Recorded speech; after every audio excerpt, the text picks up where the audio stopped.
औज़ुबिल्लाहिमिनश्शैतानिर्रजीम बिस्मिल्लाहिर्रहमानिर्रहीम। अस्सलामु अलैकुम viewers, welcome to booster academy. I am Nisar Ahmad.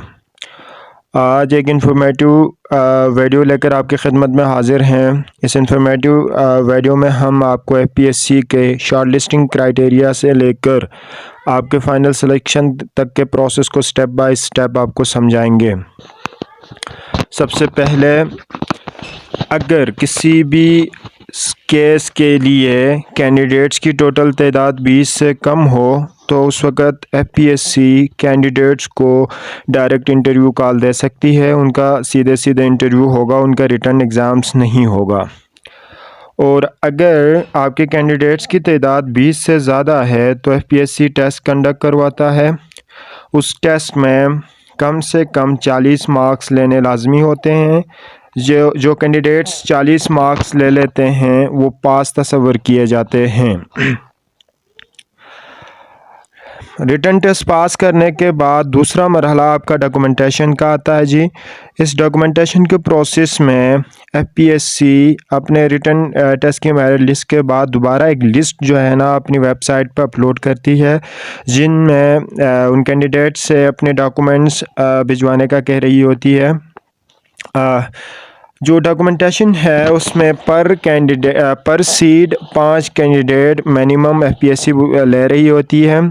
यानी फ़र्ज़ करते हैं आपके 50 टोटल सीट 10 टोटल सीट हैं तो 50 कैंडिडेट जिन्होंने टॉप मार्क्स किए हैं आपके रिटन में, उन 50 से डॉक्यूमेंट्स मांगेगी। ये मैं मिनिमम बता रहा हूँ जी। बाज़ केसेस के अंदर 6, 7, 8 भी हमने देखे हैं एफपीएससी उनसे डॉक्यूमेंट्स मांगती है। 8 पर सीट 8 कैंडिडेट से जो है ना डॉक्यूमेंट्स कभी कभार मांग रही होती है, लेकिन कम से कम आपके 5 कैंडिडेट से पर सीट जो है ना डॉक्यूमेंट्स मांगती है आपकी एफपीएससी। डॉक्यूमेंटेशन के बाद आपके इंटरव्यू कॉल की लिस्ट लगती है जी। इंटरव्यू कॉल की लिस्ट कैसे लगती है? इंटरव्यू कॉल की लिस्ट में आपके पर सीट 3 कैंडिडेट को बुला लिया जाता है। यानी फ़र्ज़ करें, वही एग्ज़ाम्पल हम रिपीट करते हैं।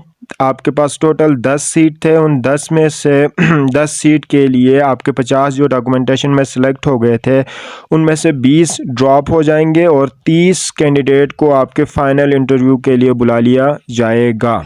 तो ये था प्रोसेस आपके डॉक्यूमेंटेशन और इंटरव्यू कॉल का। अब ज़रा देखते हैं जी इंटरव्यू क्वालिफाइंग मार्क्स कितने हैं। क्या ऐसा तो नहीं है कि आप इंटरव्यू में पहुंच गए और आपने जितने नंबर ले लिए तो पास हो जाएंगे?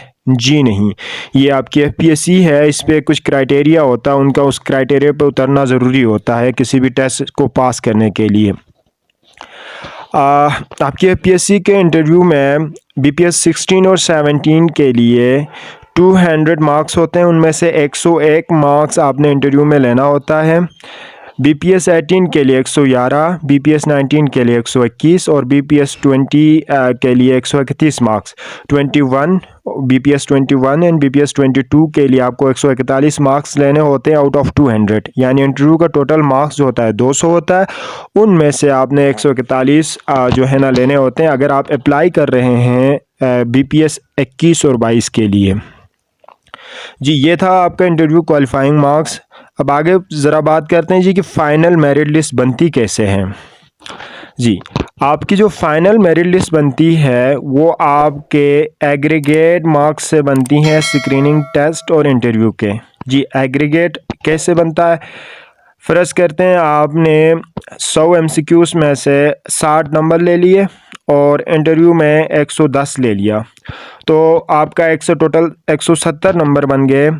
और दूसरे जो आपकी जो कैंडिडेट हैं जो आपके साथ मुकाबला कर रहे हैं उस सीट के लिए, उन्होंने 165 ले लिए। तो इस तरह जो है ना जिसके ज़्यादा मार्क्स होंगे, यानी इंटरव्यू और आपकी रिटन टेस्ट दोनों में जिनके ज़्यादा मार्क्स होंगे उनको सेलेक्ट कर लिया जाता है।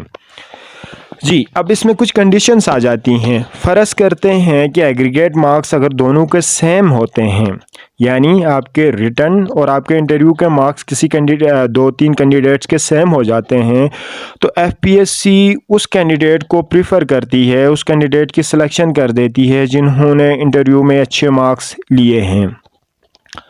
इसके बाद दूसरी कंडीशन आ जाती है जी कि अगर आपके एग्रीगेट मार्क्स भी सेम हैं, इंटरव्यू में भी किसी दोनों तीनों कैंडिडेट्स ने सेम मार्क्स लिए हैं, तो उस कंडीशन के ऊपर एफपीएससी उसकी सिलेक्शन कर देती है जो ओल्डर इन एज हो, यानी जो उम्र में बड़ा हो, जिसकी एज निकलने का ख़तरा हो, तो उसको प्रिफ़र किया जाता है। और एक और कंडीशन की बात करते हैं जी, फ़र्ज़ करते हैं आपके एग्रीगेट मार्क्स, इंटरव्यू मार्क्स और एज भी सेम है, तो उस वक़्त एफपीएससी उस कैंडिडेट को प्रिफ़र करती है जो हायर डिग्री होल्डर हो, यानी जिसकी हायर डिग्री एक स्टूडेंट की होती है एमए की, दूसरे की बैचलर की, किसी की एमफिल की, किसी की पीएचडी की, तो यानी प्रिफ़र किया जाएगा। ऊपर वाली कंडीशन सारी सेम आ जाती हैं, तो पीएचडी वाले स्टूडेंट को प्रिफ़र किया जाएगा, उसकी सिलेक्शन हो जाएगी। अगर फ़र्ज़ करते हैं जी कि उसके ऊपर वाले तमाम क्राइटेरिया सेम है, aggregate marks, interview, age, degree में मार्क्स भी सेम आ गए, तो आपकी जो एफपीएससी है वो आपके एकेडमिक परफॉर्मेंस को देखती है, यानी प्रीवियस आपने अपने जितने भी डिग्रियां की हैं उन डिग्रियों में आपके मार्क्स क्या हैं, यानी उन मार्क्स जिसके मार्क्स सबसे ज़्यादा हैं उसको एफपीएससी फ़ाइनल में सेलेक्ट कर रही होती है। जी, ये कुछ फ़ाइनल मेरिट लिस्ट का प्रोसीजर था। इस तरह की मज़ीद वीडियोस को सुनने के लिए हमारे यूट्यूब चैनल को सब्सक्राइब करें, शेयर करें और बेल आइकन को दबाएं ताकि बर वक्त आपको नोटिफिकेशंस मिलती रहें और आप इस तरह की वीडियोस से फ़ायदा उठाते रहें। आपका बहुत बहुत शुक्रिया। थैंक यू जी। अल्लाह हाफ़िज़।